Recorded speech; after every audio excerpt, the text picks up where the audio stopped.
Cool. Here we are. Here we are. So today we have Nick Fancher in the building, and not only has he become a really good friend of mine, we've done a lot of good work photography-wise. Tell us a little bit about yourself. Grew up here in Columbus. Went to school at Ohio State for fine art photo. Graduated in '05. Started my business in '07. Mainly shooting like weddings and whatever work was out there, you know. Mm-hmm. But like slowly just started doing more and more of my thing. Wanted to shoot music and wanted to shoot like kind of more fashion oriented type imagery, but there wasn't really a market for it. So I just started doing it on my own, shooting friends, people like you that are just kind of modeling or doing their own thing. And I didn't have a studio at that time, so I was just shooting in my basement or garage or anywhere around town, whatever, kind of making it up. And doing less and less weddings and starting to do, like actually getting paid to do more of the creative stuff, doing stuff for record labels or bands or some editorial work. And just kind of slowly transitioned into that. So I haven't shot weddings for years now, and eventually got to the point where I could get my own studio. I had a studio downtown on Gay Street for a few years, and then just kind of ran out of space as I continued to scale up and get bigger clients. And so then I moved down here south of downtown at the Fort. So, and I've been here for 2 years, and I'm doing a pretty broad range of work, doing a lot of music and editorial, commercial, product, e-commerce, my more fine art stuff, which I'll license for stock photos. So I also teach and written a few books on my techniques and do workshops and whatever. So it's a really broad range of stuff that I do. And that's funny that you mentioned weddings, because all of like the photographers, videographers and stuff, they always seem to start there. It's like weddings are like forever. They're always going to be happening, always guaranteed like a job. Totally. I mean, and when I was in art school, there was a lot of, you'd get looked down on if you did commercial or wedding work, because they were like, well, you're an artist and you need to stick to that, and you got to curate your brand and you got to do whatever. But like when it comes down to it, like we're all just trying to make a living, right. And I'd rather have a camera in my hand than work at a restaurant. So even if I have to shoot weddings, right. At least I can quit a retail job. I mean, I did retail for forever, waiting tables, working in a coffee shop, doing, cashier, all that stuff.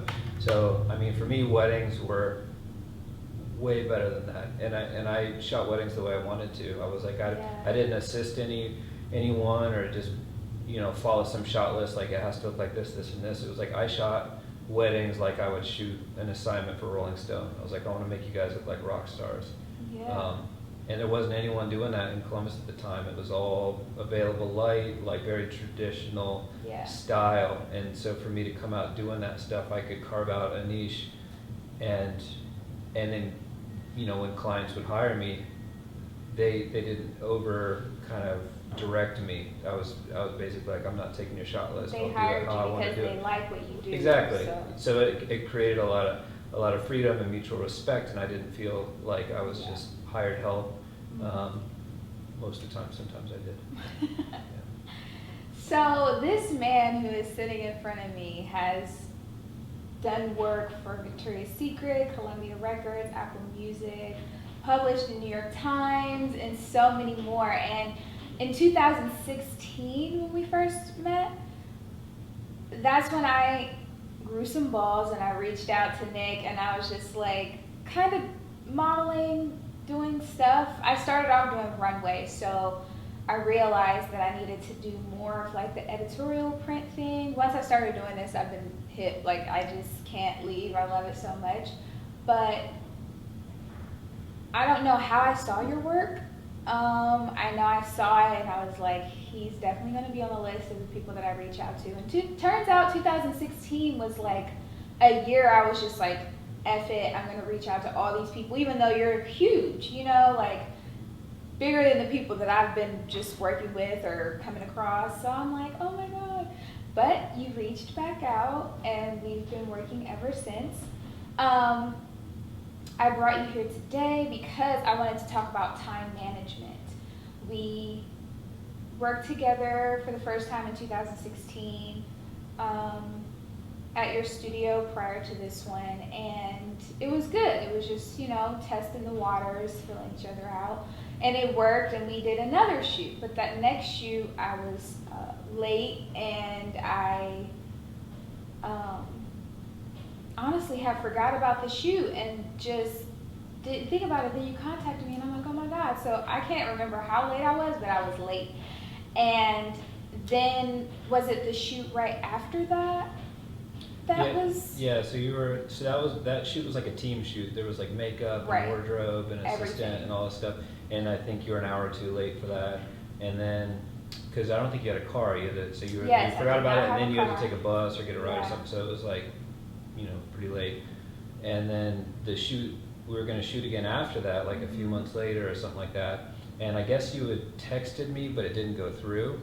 And I was there with my assistant, and you didn't show up again. And I was like, you're awesome to work with. Like, you're really creative, and you always bring, good presence to the shoot. But I was like, I can't keep working with you if you're not going to show up, And so that was kind of that strike 2 or strike 3 or whatever. Yeah. And so we didn't work together for, I think, like a year or so after that. It seemed really long to me. I can't remember exactly how long, but it was like at least, a year probably sounds accurate. Yeah. For sure. So, yeah, and then you reached back out to me, and I have a terrible memory, and so I was like, why haven't we worked together in a while? You know what I mean? And I kind of forgot all that stuff. Yeah. And when you reached back out to shoot, I was like, yeah, let's shoot again. And but then you were like, every time we've worked with since, you've been on time. On it. I was like, I had a moment, and I was thinking about it, I really enjoyed the work. Great collaboration. I come with my part, you come with your part, even if there's not a team. And I was just like, oh my God, this can't be. I'm gonna at least try and see how it goes, but I refuse to just leave it as is. I wanted to talk about time management and what photographers expect from the models with being on time, and because usually with modeling, they're be there 30 minutes early or 15 minutes early. If you're on time, you're late, and all these different things. And it's just dang, So you're trying to hurry up and do these things, and this is in bigger cities where you have to take a train and do all these other things. So just seeing how you were willing to not go forward with me with working because of time management, what would you say to models about time? I would say communication is the most important. So if you do know you're going to be sick or whatever, like that time where you texted me and said, hey, I don't feel well, maybe call and leave a voicemail and text or email or whatever. Email is definitely the most professional. Yeah. But if you have a kind of a relationship with the team and you're on a text kind of relationship, you can always text. But obviously the most notice you can give the best, especially if there's a team involved, because then it takes time for me to alert my team or change up my plans because I've cleared out this time for the day, and obviously the stakes go up a lot higher if it's a paid shoot and there's more things at risk there. But I'm not asking people to show up early, but just be on time, communicate well. If you're going to be late, give a heads up. I don't know, just kind of treat the photographer, the client, or whoever like you would anyone else you respect, like your parents or whoever. I don't know. Yeah, it's a job. You're just, going to show up to work on time, so show up. Yeah, and realize that there's a lot of people who have carved out their time for that as well. So it's not just you and what you got going on. So that's just me. I don't know if other people. And again, we're talking about Columbus here. I don't know how people run it in New York or LA or wherever. But for me, if you're on time, that's great. I wanted to ask you something else about this too. knowing your craft when it comes to models that you work with, like you prefer someone that already knows what they're doing. Why is that? Rather, if it's someone who's wanting to become a model or get that experience, like, do you prefer them to work with someone else first, or like, what is it? Is it because you're like established and so you want them to come in and kind of be same level-headed? I mean, yeah, it kind of dictates itself. Like, if you're an emerging photographer, you're not going to be probably super discerning and picky about who you work with. You're just going to be like, I'm still figuring out my stuff. Like, and I tell my students, I'm like, if you're just learning a technique or whatever, just practice on something inanimate, like some flowers or a bottle of perfume or something that, like, you're not sweating over, like, this person's sitting here and I'm like figuring out my settings. And then once you get to that level where you're like, I want to try this on some humans, yeah, you're going to probably find someone that's like maybe newer or whatever, a little more accessible. The pressure's not that high, you know what I mean? And so the flip side of that is, like, I have my craft kind of dialed in. I know what I'm going to look for in a shoot. I'm not going to try to find someone who hasn't really modeled before, because I don't want to spend all my time directing them. Like, I want them to be able to do their thing while I focus on what I'm doing. Right. Because usually when I do a personal shoot like that, or some people would call it trade for print or trade shoot or whatever, I just call it like personal shoot, because I don't shoot to submit to magazines. I just shoot for my own work, so it's not whatever. But like, I usually just do just me and the model. Like, I don't like doing a team shoot because that takes all day. It takes an hour in hair and an hour in makeup and an hour in wardrobe, and then it's like you got a whole team you're organizing, and it takes longer to coordinate than if someone's late, and it pushes the whole thing. And so doing a 4-look shoot takes 6 or 8 hours. Versus me, like, I just have someone like you show up, bring a bunch of stuff from your wardrobe, from your closet, from the store, whatever. Right. Let's just wing it. Like, you do your own hair and makeup, whatever, you just come kind of ready, and we'll just pick out stuff and go together. Like, I'll tailor what I'm shooting, how I'm shooting it off of what you bring to the table. That's how I prefer to do it. So then I'm doing a 2-hour shoot instead of an 8-hour shoot. Those are so long. They are so long, and I've done that. I did that for years, and I just don't have it in me anymore. And so, for me, like, I want someone that has that experience where it's like they know, like, every time I shoot with you, or there's different models I collaborate with, a couple times a year now, they always bring great range of stuff. Like, here's 6 or 8 looks, let's pick through, put something together.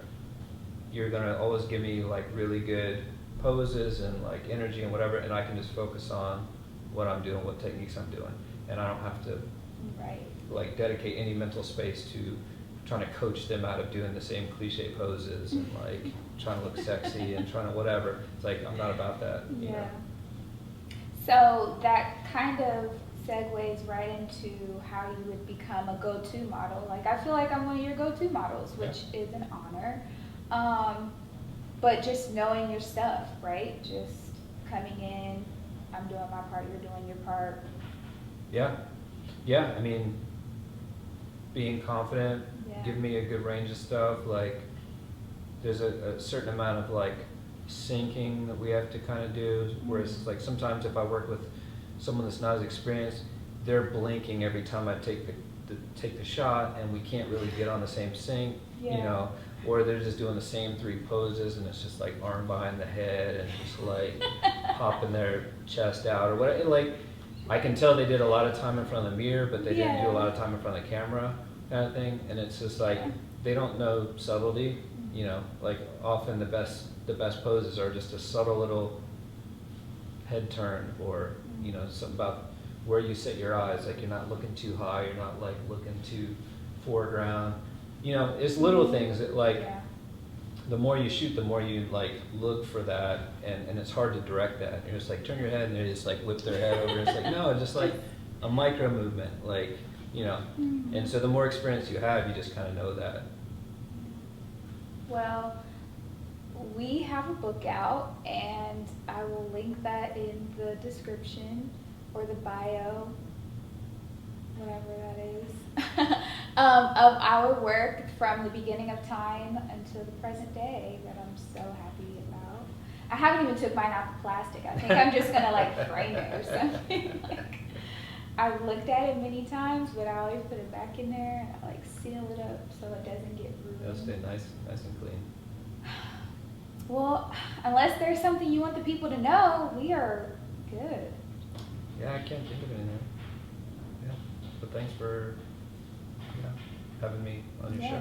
Thank you. You call it a show? Is that a show? You have Is a it a YouTube channel? show? That's a That your is channel? a show. I Yeah. mean, it's a channel. We're talking and Yeah. doing show-like things. Yeah. So, Cool. wow.